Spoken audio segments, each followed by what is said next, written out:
Bien, bonjour et bienvenue à tous. J'ai 70 ans et une rage de dents.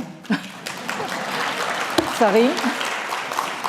Donc voilà, ce sont mes dents qui se rappellent donc à mon bon souvenir, parce que si je voulais parodier la chanson d'Alain Souchon, ça fait 10 ans que j'ai 70 ans.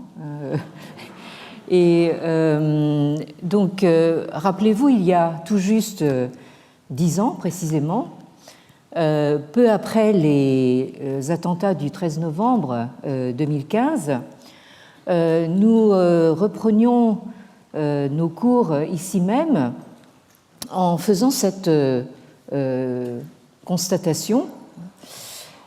Ce qui s'est passé tout récemment, et se passe encore à Paris, nous a montré la mondialisation sous toutes ses formes.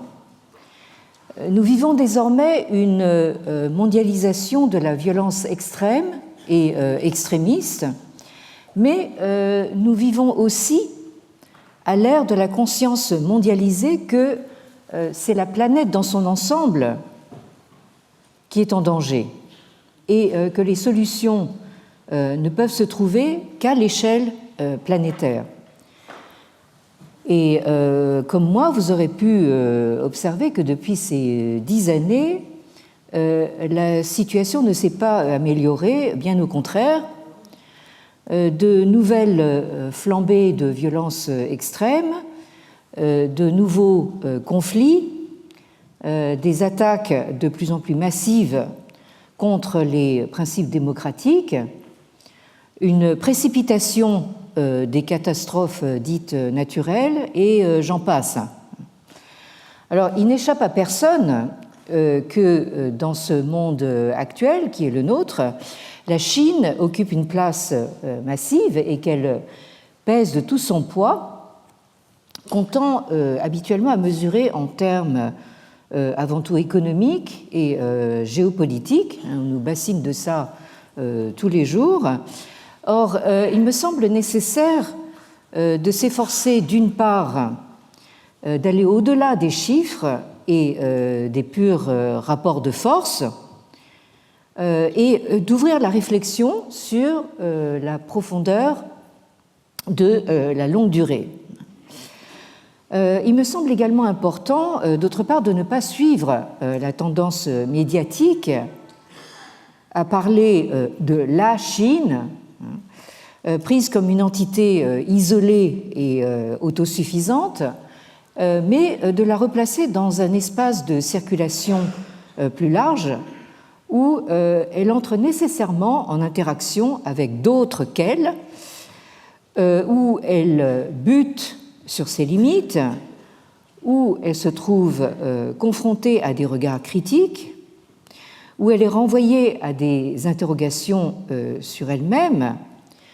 Cette Chine, si longtemps et encore maintenant représentée comme autre avec un grand A dans l'imaginaire européen et qu'on a si souvent décrite comme fermée à l'autre, autre grand A, retranchée derrière sa grande muraille. Il faut se demander si cette Chine n'a pas été plus diverse, plus cosmopolite, qu'on l'a dit. Est-ce qu'elle n'a pas eu conscience de faire partie du monde plutôt que d'être un monde à elle toute seule, et ce, bien avant l'époque, somme toute récente, de l'intrusion européenne? Alors, pendant ces 10 dernières années, nous avons eu d'abord une série de travaux pour questionner la prétention chinoise à l'universalité, qui est évidemment brandie sous notre nez tous les jours.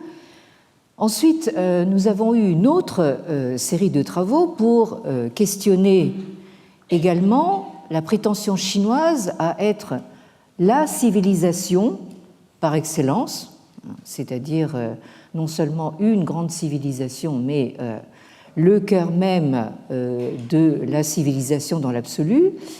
Et nous sommes à présent engagés dans une nouvelle série de travaux destinés à nous interroger sur la notion de despotisme appliquée à la Chine et plus particulièrement sur le rapport entre despotisme et monisme. Monisme, c'est-à-dire donc cette concentration sur la notion du un. Alors, il y a 2 ans, nous sommes partis du fameux verdict de Montesquieu. La Chine est donc un État despotique dont le principe est la crainte. Donc, nous avons passé une année à déplier donc cette phrase. Et ces travaux ont abouti en particulier à un colloque que j'ai organisé en 2024 avec mon collègue Henri Laurence, qui a beaucoup fait parler de lui ces derniers temps, qui s'intitulait donc Despotismes orientaux et qui a donné lieu donc à un volume collectif que vous avez sur la droite de la diapositive, que vous avez ici donc sous forme de livre. Alors, despotismes orientaux du proche à l'extrême, c'est-à-dire donc du proche Orient dont s'occupe Henri Laurence à l'extrême-orient dont je suis censé m'occuper.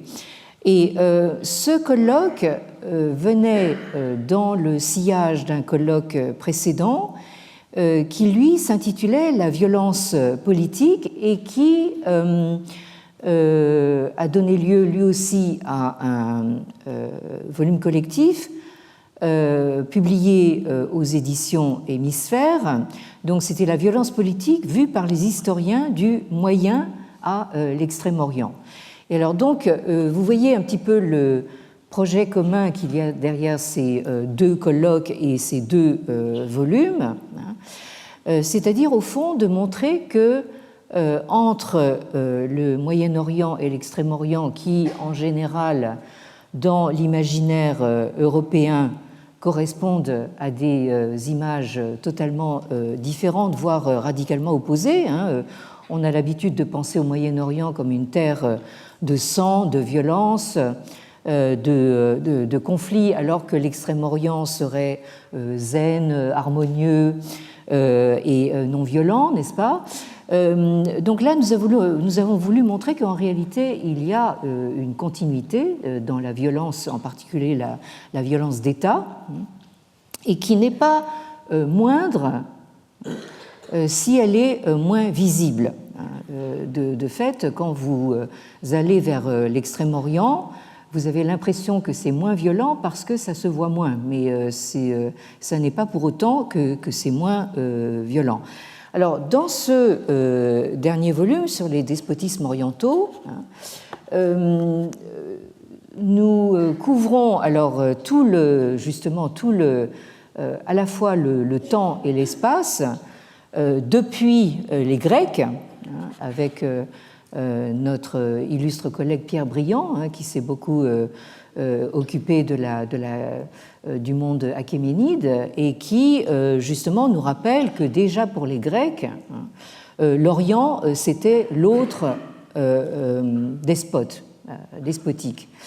Et ça va jusqu'à nos jours, c'est-à-dire nous avons les 2 derniers articles du volume qui sont consacrés donc à la Russie de Vladimir Poutine et à justement la question palestinienne avec un regard sur l'autorité palestinienne. Et entre les 2, vous avez également un grand voyage dans l'espace puisque ce volume vous fait passer par donc la question du califat Bien sûr, le grand moment de Montesquieu, hein, c'est-à-dire donc le despotisme oriental tel qu'on le trouve défini dans Montesquieu. À partir justement de ce regard de Montesquieu sont abordées donc la Russie de Pierre le Grand, de la Grande Catherine, et l'Inde à travers donc des auteurs comme Bernier et Anctil du Perron. Et vous avez également donc le regard de Montesquieu sur le Siam, qui est l'actuelle Thaïlande, donc un monde dont on parle peu, hein, parce qu'il est un peu, comment dire, oublié entre les grandes puissances, mais il faut pas, il a joué un rôle très important au moment des Lumières. Et ensuite, on passe donc à, comment dire, aux réflexions modernes du Japon, de la Chine, avant justement d'arriver donc au despotisme contemporain. Alors, ce volume qui vient de paraître fera l'objet d'une soirée de lancement, d'une présentation chez l'éditeur Hémisphère, ex-Maisonneuve et La Rose, qui se situe au 3 quai de la Tournelle. Je vous donne l'adresse parce que, d'abord, c'est tout près d'ici, hein, c'est entre ici et Notre-Dame. Ça va se passer le jeudi 11 décembre à 18h et vous êtes tous conviés. Alors, je vous dis tous parce que je pense que très peu d'entre vous viendront, parce que c'est quand même pas très grand, hein, donc... je précise qu'il y aura à boire et à grignoter. Hein. Alors, l'année dernière, nous avons inversé cette perspective, hein, c'est-à-dire donc ce regard européen sur l'Orient, et nous sommes partis d'une citation que l'on trouve comme une sorte de lieu commun dans plusieurs sources chinoises antiques. C'est la citation que vous avez en deuxième position sur la diapositive. Il ne peut y avoir deux soleils dans le ciel de la même façon qu'il ne peut y avoir deux princes pour un seul pays. Et ça a été l'occasion pour nous, l'année dernière, de nous intéresser à la conception moniste du pouvoir en Chine, qui semble, à première vue, accréditer donc le verdict de Montesquieu et se perpétuer encore aujourd'hui. Et ça, c'est une interrogation que nous retrouvons dans ce volume-ci, donc qui se présente comme un livre de poche dans la série Folio Gallimard et qui s'intitule Pensée en résistance dans la Chine d'aujourd'hui.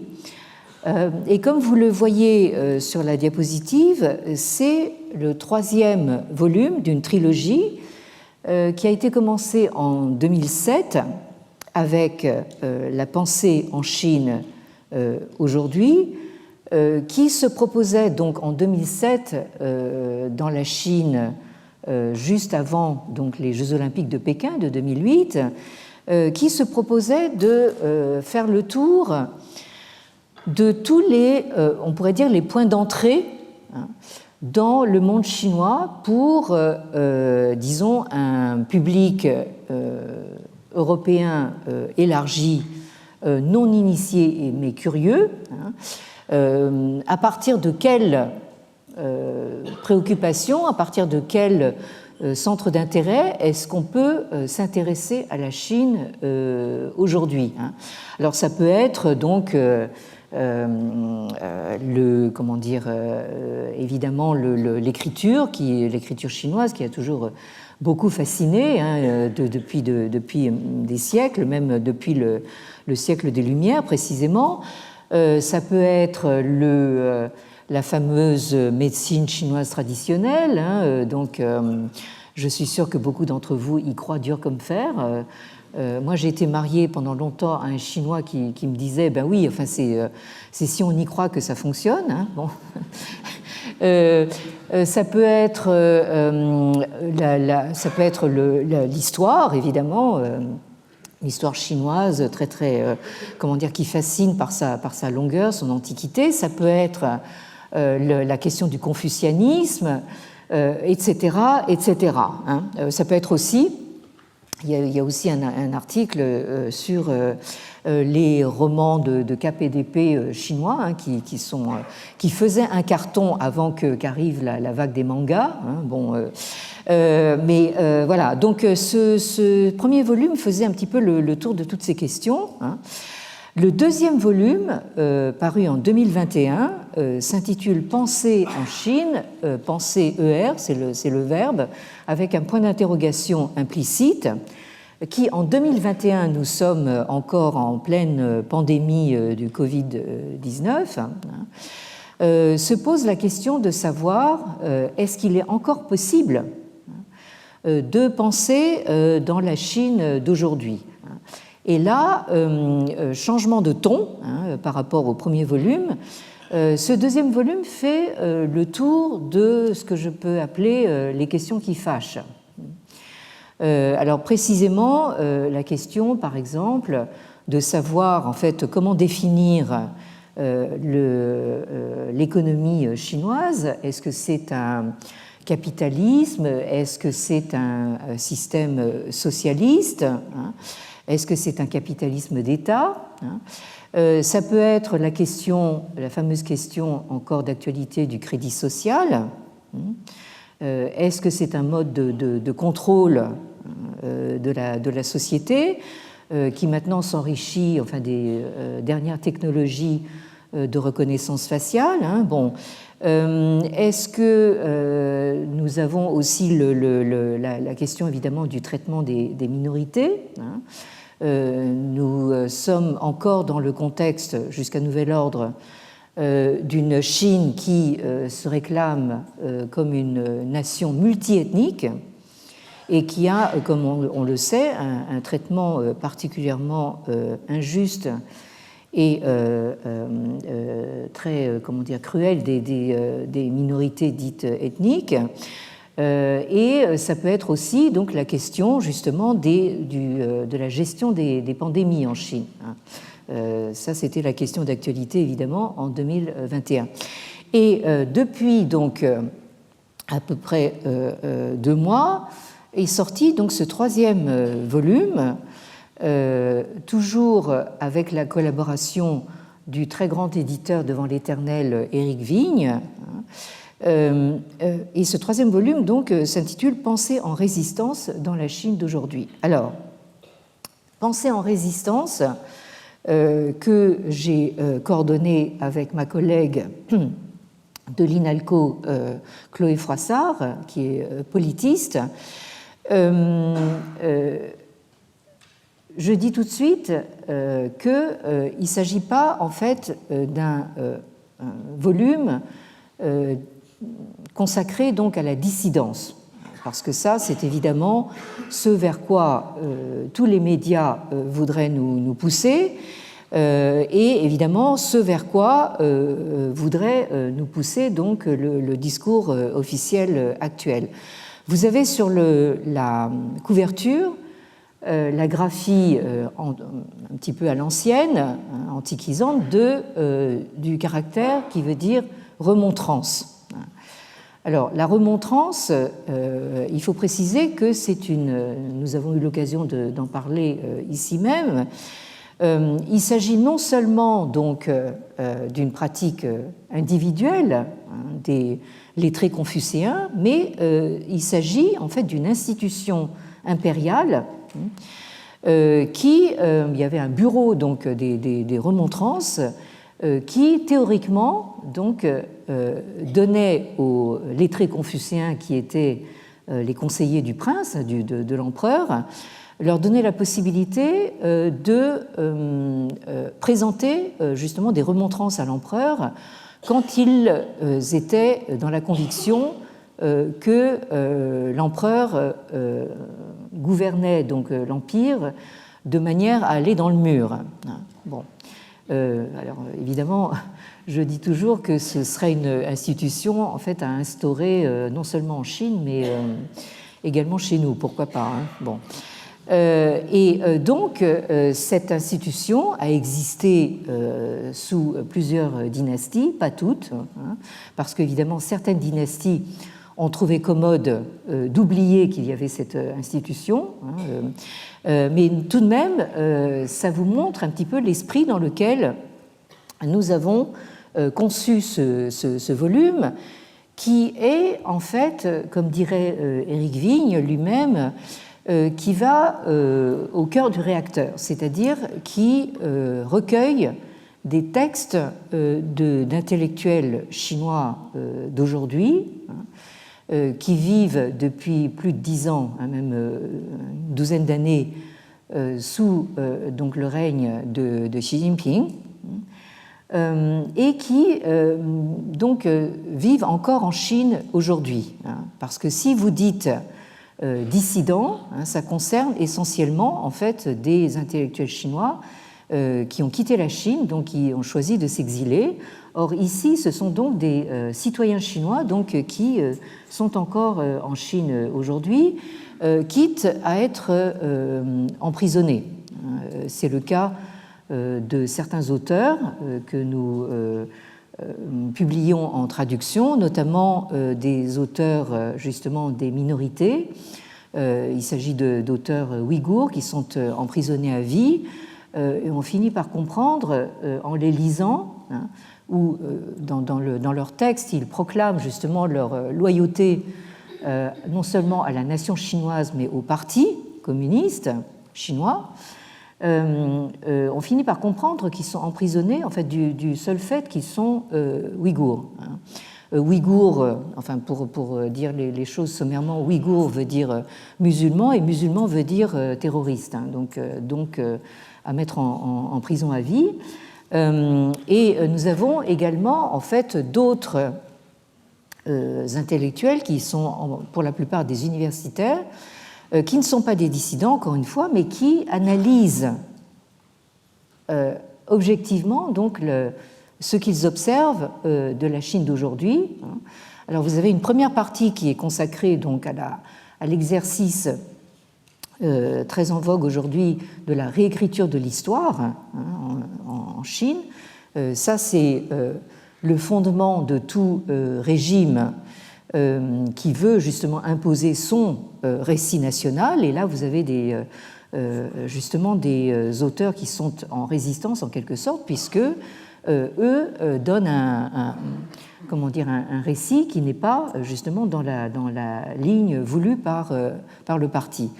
Une deuxième partie est consacrée à des auteurs qui ont été très longtemps persécutés, qui le sont encore aujourd'hui. Ce sont donc des juristes constitutionnels qui, eux, en tant que juristes, défendent donc la constitution chinoise, qui elle aussi existe. Ce n'est pas du tout une invention. Donc, qui essaient de défendre ça au prix aussi de leur liberté et de leur vie. Une troisième partie, donc, comme je l'ai annoncé, est consacrée donc à ces citoyens chinois à part entière que sont donc ces Ouïghours, ces Tibétains, ces Mongols, et qui n'ont pas voix au chapitre, hein, c'est le moins qu'on puisse dire. Et la quatrième partie est consacrée donc à des universitaires, intellectuels, qui essayent d'exister en Chine en tant que citoyens et qui justement posent la question de savoir comment est-ce qu'on peut exister comme citoyen dans la Chine d'aujourd'hui face donc à un parti absolument tout-puissant. Voilà. Alors, enfin, pour en terminer avec la promotion de la rentrée, si cela vous intéresse peu ou prou de savoir par quelle voie tortueuse et torturée je suis arrivée là où je suis aujourd'hui devant vous dans l'amphi Navarre du Collège de France, vous pouvez lire ce petit livre qui est très facile à lire dans le métro. C'est écrit gros et c'est pas long. Et qui est paru tout récemment donc, au CNRS Éditions dans la série Les grandes voies de la recherche. Alors, ce qui m'a persuadé en fait de me laisser entraîner dans cette aventure, c'est pas le mot grand. Je me méfie toujours comment dire, des intitulés qui commencent par grand. Faut toujours se méfier. Mais ce qui m'a intéressé, c'est la notion de voix, que je n'ai plus d'ailleurs maintenant. Parce que je ne me voyais pas en fait en train d'écrire directement mon parcours. Je ne pensais pas que ce serait en quelque manière intéressant, mais il s'agissait d'abord en fait de raconter son parcours vocalement, et ensuite ça a été justement consigné par écrit. Alors, revenons-en maintenant donc à nos moutons chinois. Justement, en fait, la grande question que nous allons nous poser cette année, c'est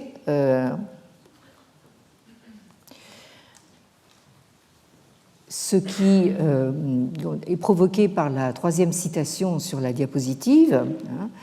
Je pense qu'à un moment donné ou à un autre, nous nous sommes tous posé la question de savoir, mais au fond, ces Chinois, est-ce que ce n'est pas des moutons ? Parce qu'en fait, on ne les voit pas réagir, surtout quand on compare avec le grand voisin qu'est l'Inde, où là, on a des Indiens qui n'arrêtent pas de vociférer. Alors, soit dit entre nous, ce n'est pas forcément que c'est plus efficace, mais toujours est-il qu'on a véritablement entre grands voisins deux cultures politiques assez différentes et divergentes. Alors, comment se fait-il donc que les citoyens chinois, nous ne les entendons pas ? Alors, vous avez cette citation qui date d'il y a plus d'un siècle, 1903, qui est due à un personnage que nous avons déjà rencontré justement en commençant cette série de travaux. J'ai nommé Liang Qichao, qui s'est trouvé donc à lâcher cette phrase, donc les citoyens chinois d'aujourd'hui, ou même nous autres citoyens chinois, nous ne pouvons que subir l'autocratie parce que nous ne savons pas jouir de la liberté. Bon, alors là, quand vous mettez ça en regard avec la citation, le verdict de Montesquieu, évidemment, tout ça résonne très très fort. Bon. Donc ça, c'est une question évidemment qui se pose de manière de plus en plus aiguë. Voilà, est-ce que les Chinois sont des moutons ? Alors, l'année dernière, nous avons vu comment les concepts fondateurs de la démocratie libérale européenne, et tout particulièrement celui énoncé par Montesquieu, de la séparation, ou plutôt de la distribution des trois pouvoirs distincts. Nous avons pris l'habitude, effectivement, en pensant à Montesquieu, de parler de séparation des pouvoirs, mais comme le rappelle chaque fois la grande spécialiste de Montesquieu, Céline Spector, elle dit en fait il s'agirait plutôt d'une distinction donc, des trois pouvoirs, puisqu'il s'agit non seulement de les différencier, mais aussi en fait de garder l'équilibre entre les trois, c'est-à-dire donc le pouvoir législatif, le pouvoir exécutif et le pouvoir judiciaire. Alors, je crois que je n'ai pas besoin de vous faire un dessin. pour vous rappeler que c'est quelque chose que Montesquieu a rendu très clair au XVIIIe siècle et que nous en sommes encore aujourd'hui à essayer de défendre justement ce principe de distinction.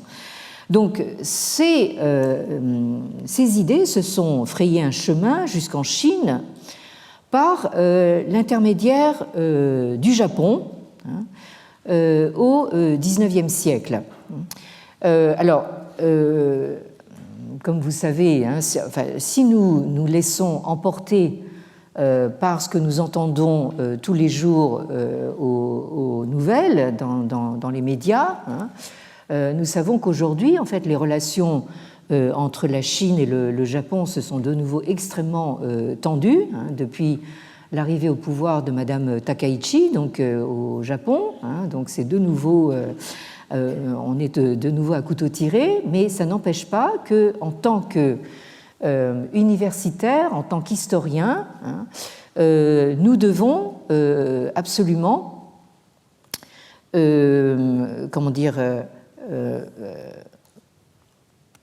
nous rappeler que c'est quand même le Japon qui a fourni clé en main à la Chine, donc justement la boîte à outils, on pourrait dire, théorique et conceptuelle de la modernité occidentale. Alors,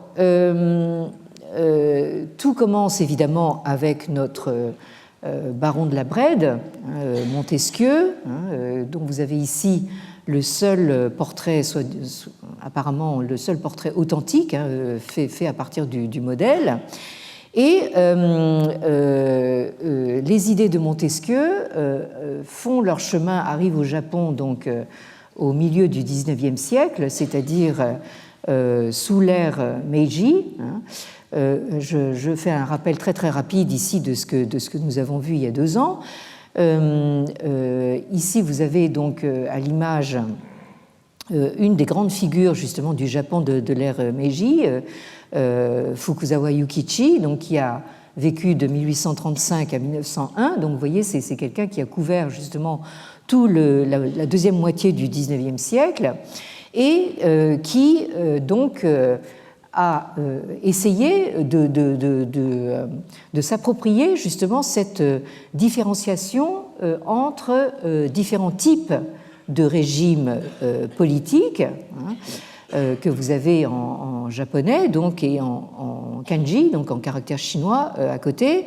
Donc vous avez, selon lui, donc la monarchie, l'aristocratie et la République. C'est ce qu'il a compris justement de cette distinction des régimes politiques. Vous avez une autre grande figure de cette ère Meiji japonaise.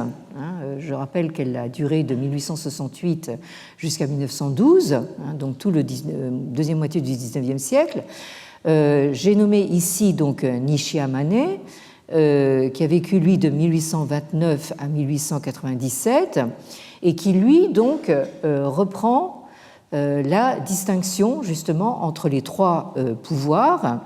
Vous avez d'abord le pouvoir littéralement, je traduis littéralement du japonais, là aussi donc écrit encore une fois en caractère chinois, donc le pouvoir d'établir les lois, le législatif, le pouvoir de mettre en pratique les lois, l'exécutif, et le pouvoir de trancher les cas de justice, c'est-à-dire le pouvoir judiciaire. Et enfin, la troisième grande figure de cette ère Meiji, c'est Nakai Chōmin, que vous avez ici à l'image, qui a vécu entre 1847 et qui est mort prématurément de maladie en 1901. Et Nakai Chōmin nous importe tout particulièrement puisque c'est lui qui, en fait, en tant que francophile et francophone, a en particulier introduit au Japon donc les idées de Jean-Jacques Rousseau, qui ont été donc tous ces écrits sur Rousseau ont été retraduits en français par nos collègues Edith Dufourmont et Jacques Joly dans cette collection bleue que j'ai contribué donc à créer en 2010 et qui en est maintenant pratiquement à son 50e volume paru, qui couvre justement tout ce qui a été écrit en chinois classique et qui reprend le principe des bons vieux budets, grecs et latins. Les Grecs sont en jaune, les Latins, les Romains sont en rouge et les Chinois donc sont en bleu. Alors tout ce qui a été écrit en chinois classique, ça veut dire, ça couvre donc une période qui va en gros du milieu du premier millénaire avant l'ère chrétienne jusqu'à pratiquement l'aube du XXe siècle, c'est-à-dire jusqu'à il y a un siècle où donc les clercs, les érudits, les savants s'exprimaient dans cette langue, alors non seulement en Chine, mais dans ce que Léon Vandermeersch a pu appeler, à tort ou à raison, le monde sinisé, c'est-à-dire donc les aires culturelles voisines, la Corée, le Japon, le Vietnam, donc des savants qui, même s'ils ne parlaient pas chinois, s'exprimaient dans cette langue qui est le chinois classique et qui a joué un peu le rôle du latin donc dans l'Europe savante. Alors,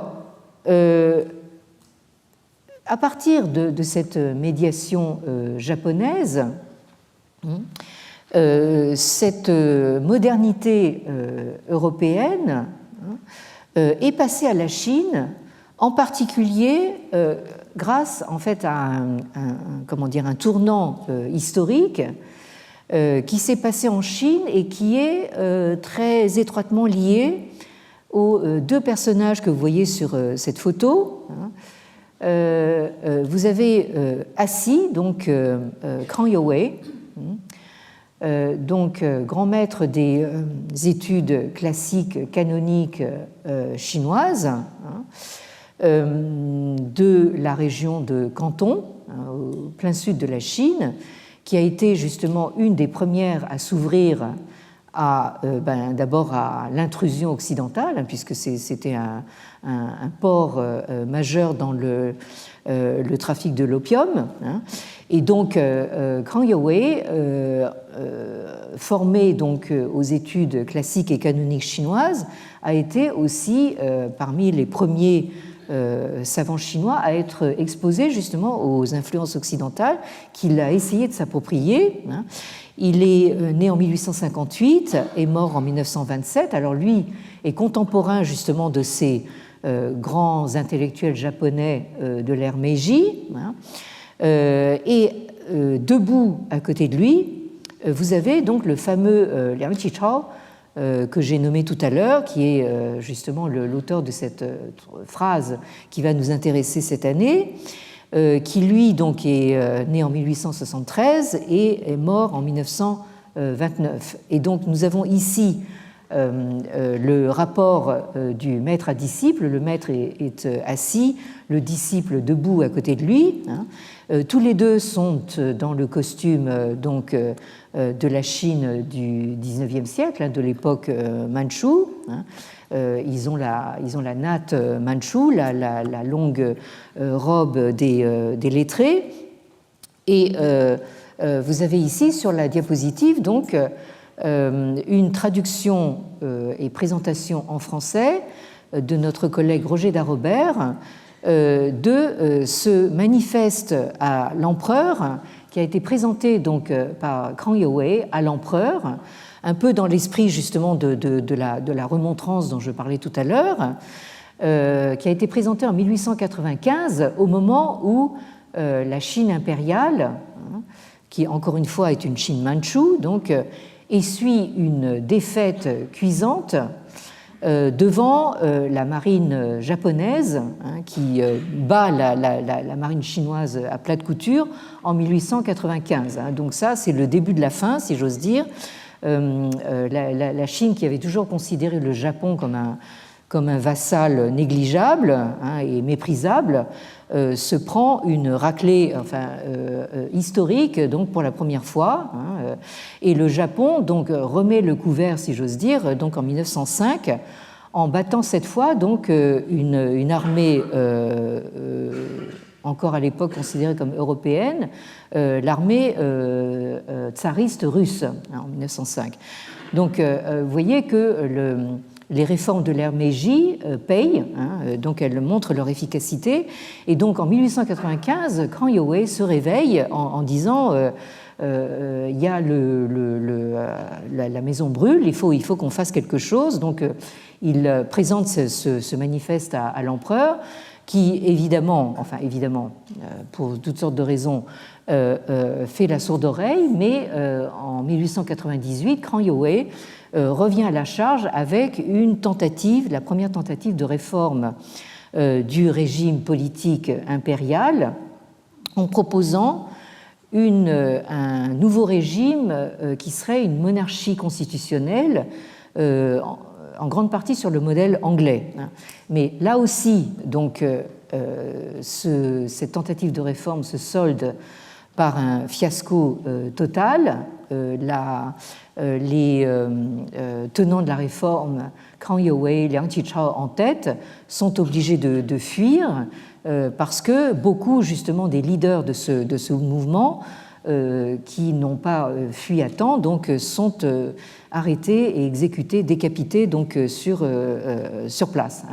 Donc c'est ainsi que nos réformistes chinois qui ont réussi à échapper à l'exécution capitale donc se retrouvent au Japon, qui est donc présente justement le grand avantage d'être tout près, et d'avoir emprunté en grande partie le système d'écriture chinois. Et c'est ce qui explique justement qu'il y ait eu cette livraison clé en main, comme je disais tout à l'heure, de la modernité européenne vers la Chine par l'intermédiaire japonais. Alors, on peut dire en fait que la réception de ces idées a conduit donc finalement à l'instauration en Chine du tout premier régime républicain en 1912 sous la présidence de Sun Yat-sen, lui aussi cantonais d'origine, suite à la révolution de 1911 qui a mis fin définitivement à la dynastie mandchoue et partant au régime impérial dans son entier. Donc ça, c'était il y a un siècle. Bon.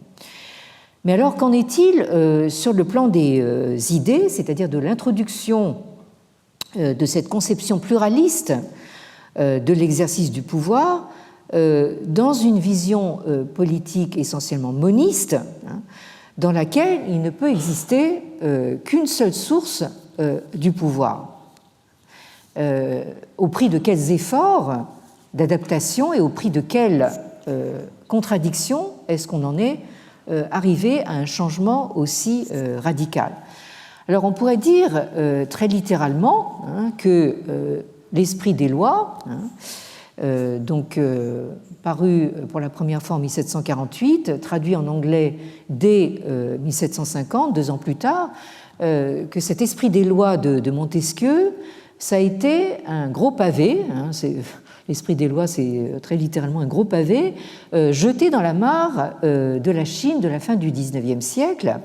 Et on a vu que la réaction des élites chinoises a été à la fois d'accepter dans toute sa nouveauté cette autre façon de concevoir l'art de gouverner, mais en même temps d'en rechercher des antécédents autochtones dans le grand réservoir des classiques confucéens. Il faut en effet se remettre en situation et se figurer comme ça peut être dur d'être brusquement et brutalement décentré, alors que on s'est perçu depuis 2000 ans au moins comme l'unique centre civilisateur du monde, voire comme le monde à soi tout seul. Alors, voici ici donc une formule que je vous ai montrée à plusieurs reprises, Tianxia Weigong, c'est-à-dire donc tout ce qui est sous le ciel est en commun. C'est une formule qui se trouve dans les textes ritualistes de l'Antiquité chinoise, mais que vous retrouvez sous le pinceau de nul autre que Sun Yat-sen lui-même. Cette calligraphie donc, est une calligraphie très célèbre de Sun Yat-sen, et on voit que ce révolutionnaire républicain reprend cette formule qui fait référence à la Chine comme non seulement, donc, comme on a pris l'habitude de le dire, le pays du milieu, Zhongguo, le Middle Kingdom, l'empire du milieu, mais c'est tout simplement le monde. Je dis toujours, c'est finalement très très banal de se considérer comme le centre du monde, ça l'est un tout petit peu moins de se considérer comme le monde. Et la Chine a fait ça depuis qu'elle existe en tant qu'empire centralisé. Elle se désigne elle-même comme Tianxia, c'est-à-dire ce qui est sous le ciel, très modestement. Bon. Alors, donc, quand vous avez vécu pendant 2 millénaires sur cette idée et cette représentation de vous-même, votre premier réflexe, quand vous êtes justement délogé de cette centralité, c'est de vous raccrocher aux meubles, les meubles qui peuvent encore être sauvés, histoire de se conforter dans l'idée qu'on n'est pas voué à disparaître dans la poubelle de l'histoire et qu'on compte encore pour quelque chose. Donc ça, c'est cette façon de s'accrocher aux branches, en quelque sorte, et c'est ce qui a donné lieu à ce qu'on a appelé cette autre formule que vous avez ici, c'est-à-dire le Minpen Sixiang, c'est-à-dire littéralement le Sixiang, c'est la pensée du Minpen, c'est-à-dire donc selon laquelle le Min, le peuple, c'est ce que vous avez dans le titre du fameux journal Le Quotidien du Peuple, le Jeune Min, je pense. Bon, le peuple comme pen, c'est-à-dire littéralement la racine. Petite leçon de chinois. Pour ceux d'entre vous qui ne le lisent pas du tout. Donc, vous avez ici le caractère qui signifie donc toute plante, et en particulier tout arbre, le caractère mo, avec ce trait en bas qui signifie qu'on est en train de parler de la base donc de cette plante ou de cet arbre, c'est-à-dire la racine. Si vous mettez le trait en haut, ça voudra dire les branches. Bon, donc, alors, ne croyez pas à partir de là que l'écriture chinoise c'est des petits dessins, c'est pas ça. Mais j'essaie de vous montrer comment finalement donc le chinois c'est pas du chinois justement. Bon. Donc, cette pensée du peuple comme racine, c'est-à-dire comme fondement du corps politique, c'est une idée qu'on a fait remonter à la tradition confucéenne, selon laquelle, soi-disant, c'est le peuple qui donc serait au fondement de l'ordre sociopolitique. Alors, on voit clairement dans cette idée la volonté des intellectuels chinois modernistes qui sont encore des lettrés de culture traditionnelle confucéenne, cette volonté de trouver dans la tradition chinoise qui leur est familière des fondements ou ce qu'ils appelaient à l'époque des germes de la pensée démocratique occidentale. C'est comme ça qu'ils ont essayé d'avaler et de digérer justement cette soudain apport, cet afflux massif d'idées occidentales. Et ça, c'est quelque chose que j'ai essayé de faire dans un volume qui est paru déjà il y a pas mal de temps, qui s'intitule « La Chine et la démocratie », qui a été dirigé par deux très grands noms du Collège de France, à savoir Mireille Delmas-Marty, donc grande juriste décédée récemment, et Pierre-Étienne Ville, donc, qui a occupé au Collège de France la chaire d'histoire de la Chine moderne pendant de longues années. Et à eux deux, donc, ils ont produit ce très très gros volume qui s'appelle « La Chine et la démocratie ». Et dans ce volume, ma petite contribution a été de justement m'intéresser à ce que ces intellectuels avant la lettre de la fin du XIXe et du début du XXe siècle en Chine appelaient les germes de démocratie en Chine, qu'ils essayaient de retrouver à toute force justement dans les sources antiques. Alors, cette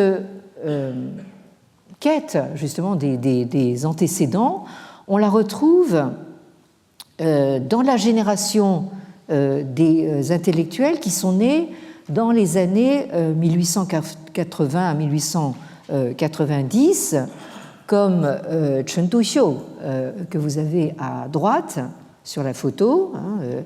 Donc Chen Duxiu, qui est l'un des fondateurs du Parti communiste chinois, et qui a, dans sa jeunesse, passé les examens mandarinaux, puisqu'il est né en 1880, et que ces examens mandarinaux ont été supprimés en 1905. Donc en fait, il était encore de cette génération qui a connu justement la formation aux examens mandarinaux.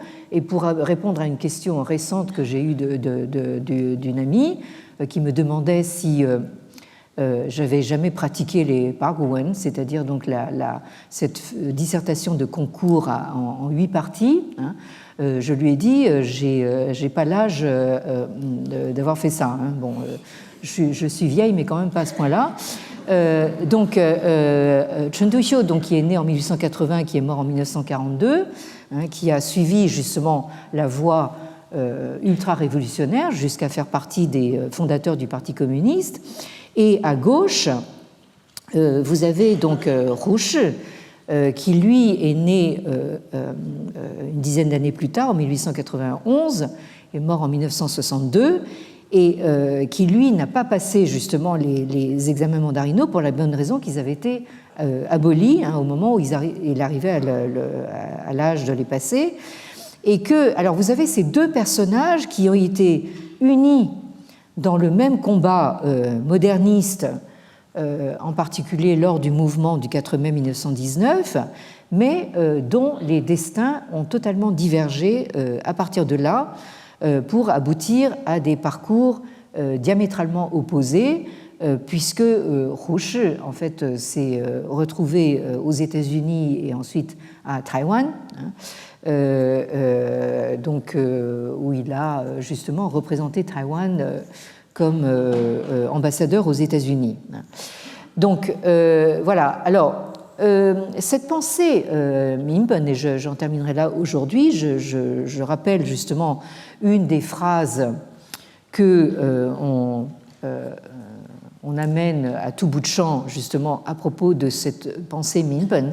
C'est celle que vous avez ici, qui se trouve sur le site des études nationales du Guoxue, intitulé Kongmeng Zhixiang, c'est-à-dire donc le pays de Confucius et de Mencius. Et donc, il vous rappelle cette phrase qui est citée chaque fois qu'on parle de cette pensée du peuple à la racine, Min wei gui, Shiji ci zhi, Jun wei qing, c'est-à-dire donc ce qui a le plus de valeur, c'est le peuple. Ensuite, dans l'ordre de priorité viennent les autels des esprits protecteurs de la terre et des grains, c'est-à-dire autrement dit le symbole du pouvoir politique, et en dernier, ce qui pèse le moins lourd, littéralement, Jiang Weiqing, ce qui pèse le moins lourd, c'est le prince, c'est le souverain. Alors évidemment, vous avez dans la bouche de Mencius, donc c'est ce philosophe du IVe siècle avant l'ère chrétienne, qui se proclame héritier spirituel de Confucius, vous avez dans sa bouche justement un ordre de priorité qui paraît tout à fait paradoxal, puisqu'on aurait dit évidemment que le souverain vient en premier. Or là, vous avez véritablement une inversion de l'ordre. Alors, nous reprenons ceci la semaine prochaine, si le Bouddha me prête vie et si je n'ai pas perdu toutes mes dents d'ici là. Donc, bonne semaine à vous et à bientôt, j'espère.